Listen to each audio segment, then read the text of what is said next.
WSJ here.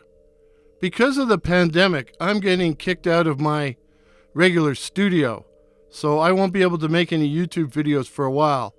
So this is going to be a quick and dirty video because I'm able to sneak into the whisper room for half an hour. So it's going to be a little rough. It's going to be a little unprofessional. Haha, yeah, I know. All my stuff is a little rough and unprofessional. This is more so. Please, if you are a subscriber, please don't cancel me. I will get some new materials up as soon as I can get back in the studio. And in the meantime, I will re-release some older materials that are currently not available on my channel. So if you're a subscriber or a new listener, please check out some of my earlier stuff. And I will be back with you all as soon as I can, because making these videos and interacting with you people is the greatest. It's the greatest tonic for me in this time of sickness. So without further ado, here comes the DB. And what's a DB? You will find out. The DB. Most people get their news online these days. But back in the day, a newspaper was exactly that. A folded paper, black, white, and red all over. And that's what we got our news from, the newspaper. Now, in the early 70s, there were brightly colored metal boxes for newspapers. Red for the Sun, blue for the Star, and they could be found everywhere, on street corners, near stores, etc. They were ubiquitous. Now, how's that for a big word? Ubiquitous. You can look it up. Now, in the really early 70s, there were no lids on these open boxes, so you could just reach in and help yourself. Sure, there was a slot for the dime.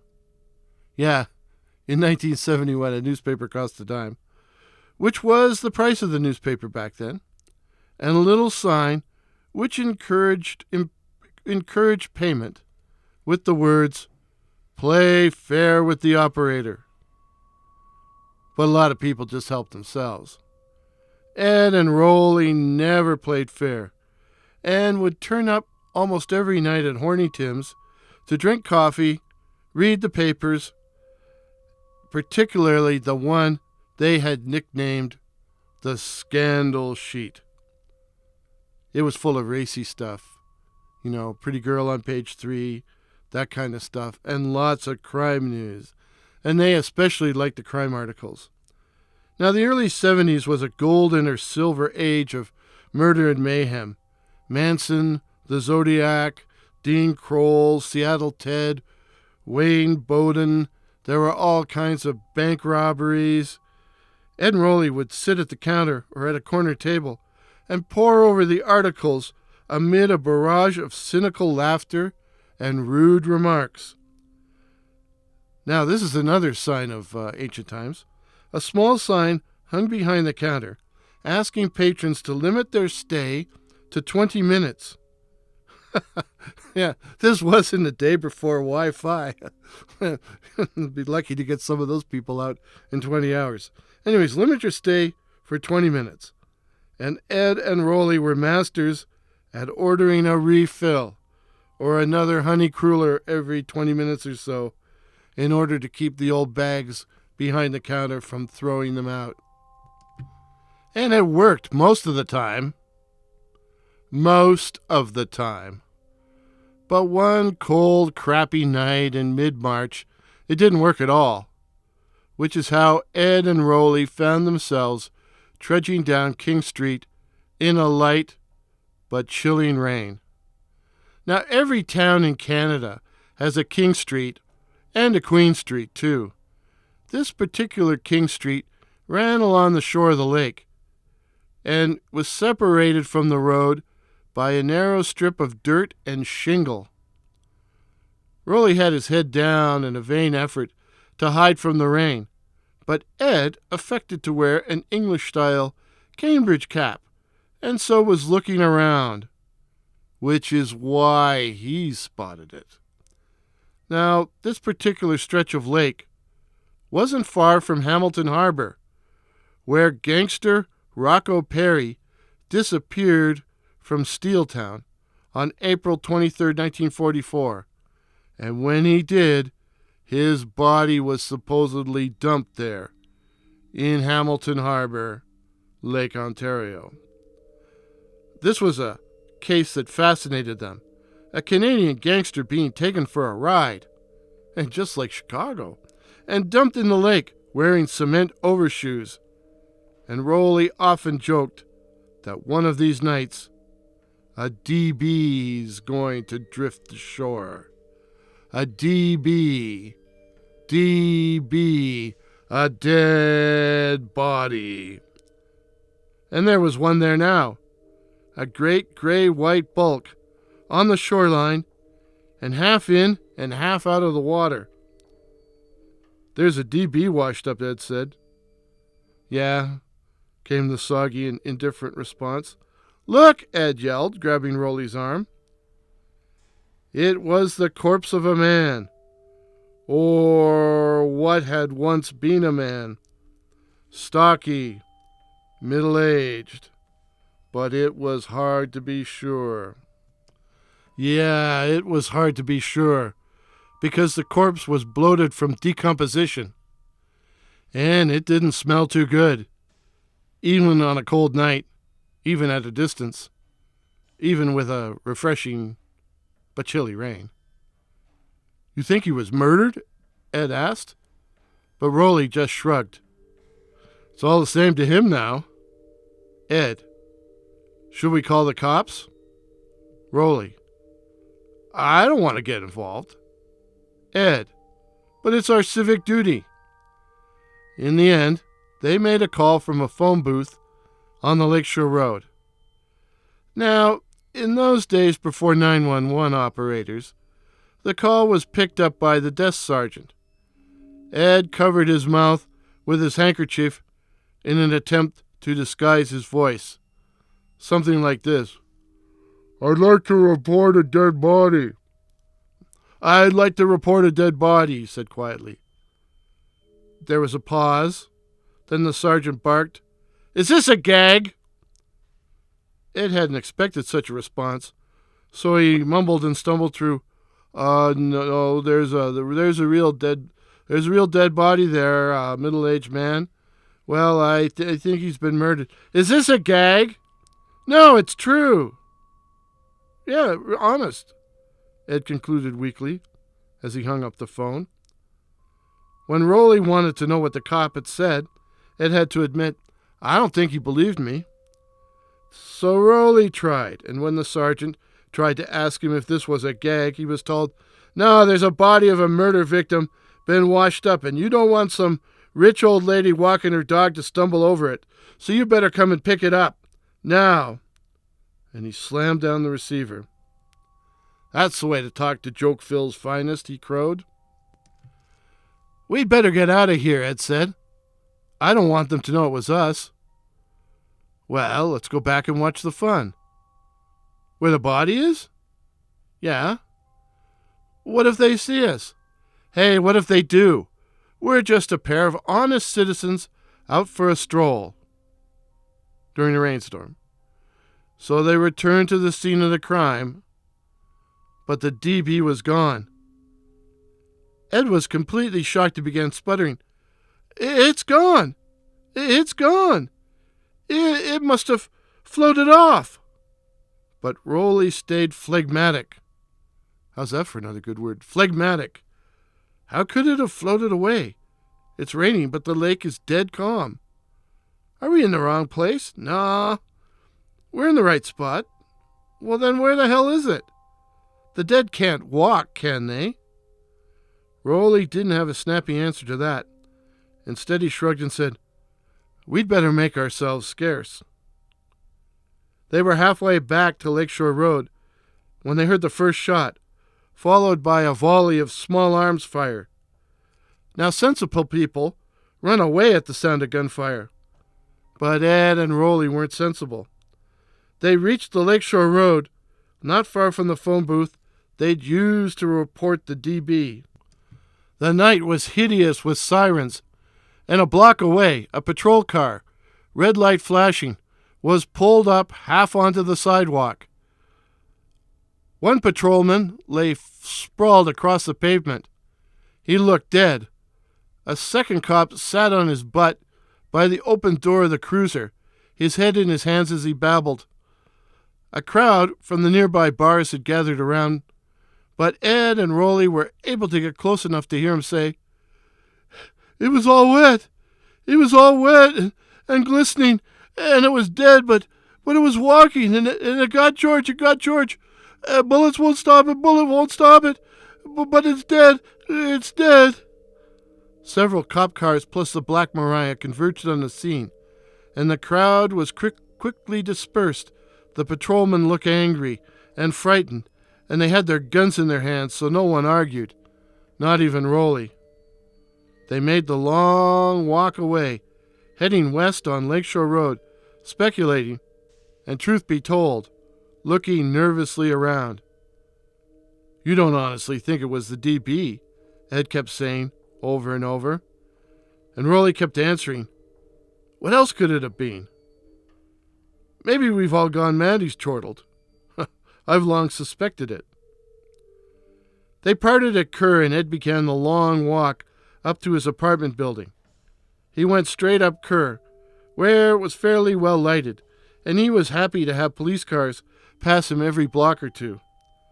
Nothing happened, but sometimes he was sure he could see he could hear a wet squelching sound from somewhere behind him. But when he looked for the source of the wet squelching sound, there was nothing there.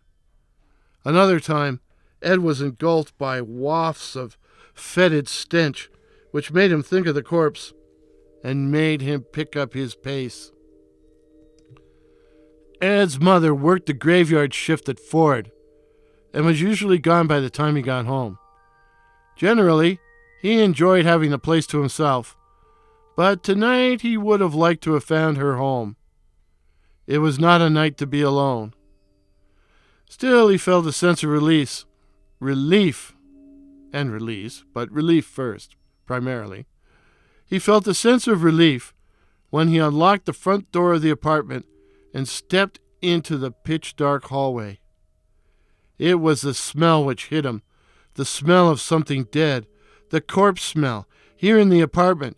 He reached out for the light switch, his hand shaking almost uncontrollably, found it and flicked it on. Nothing there. Nothing out of the ordinary. Just the front hall and the kitchen directly in front of him. "Mom?" he called out. "Mom?" he called out, his voice an unsteady falsetto. "Mom?" There was no answer, but he could hear water running in the shower of the bathroom off to his right. Ed felt his bowels clench from intense hammering fear and knew he should leave right now. Run away. Run as fast as you can. But this is a horror story after all.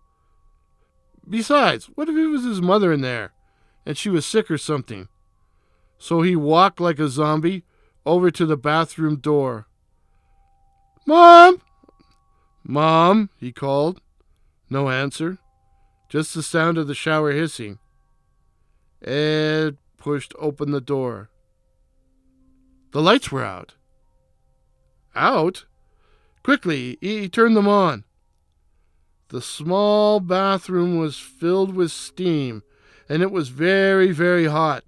The mist was so thick it was several seconds before he could see clearly. But when he was able to focus, he could see a dark silhouette. Someone was in the shower. A dark shape, someone just standing there. "Mom, Mom," he called for the third time. He didn't expect an answer, and when none came, he stepped forward and pulled back the shower curtain and was instantly engulfed in foulness and spray. The DB stood in the shower. In life it had been a short, stocky, middle-aged man, but now it was bloated and distorted. The dead, white, decomposing body, inflated by foul gases, on the verge of exploding, the face rotting and falling in, the jaw hanging open in a rictus of a smile. It was smiling at him, and then it reached out and grabbed him.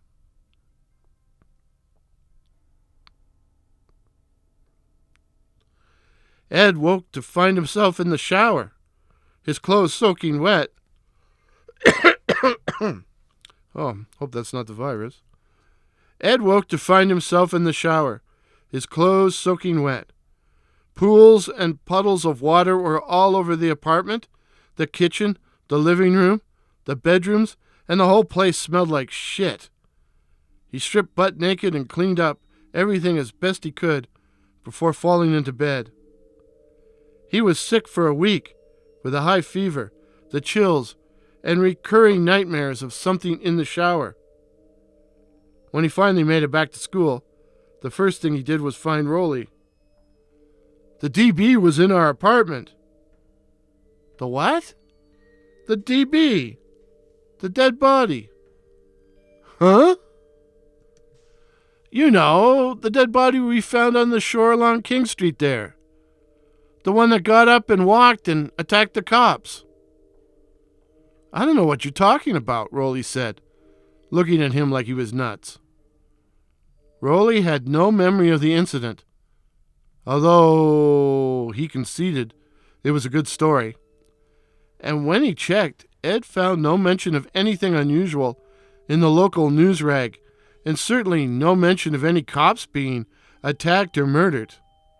So in the end, he was forced to reluctantly conclude he'd dreamed the whole thing up, a hallucination, part of the fever which had struck him down.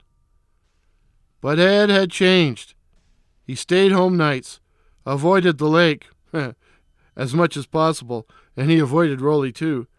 And as soon as he could, he moved as far from water as he could find. Saskatchewan.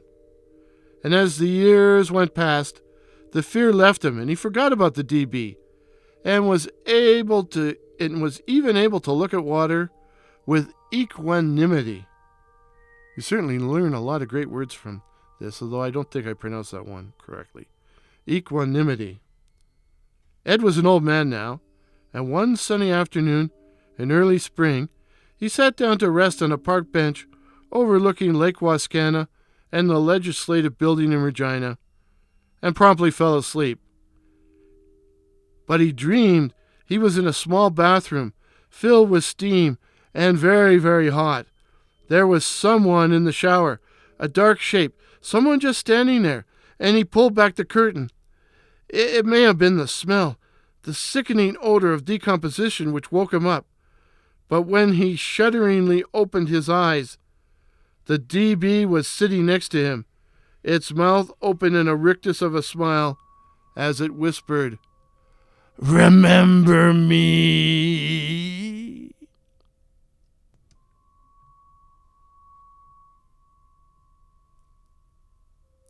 The evening news reported the discovery of a DB, a dead body, floating face down in Lake Wascana. Ed. E-D-D-B.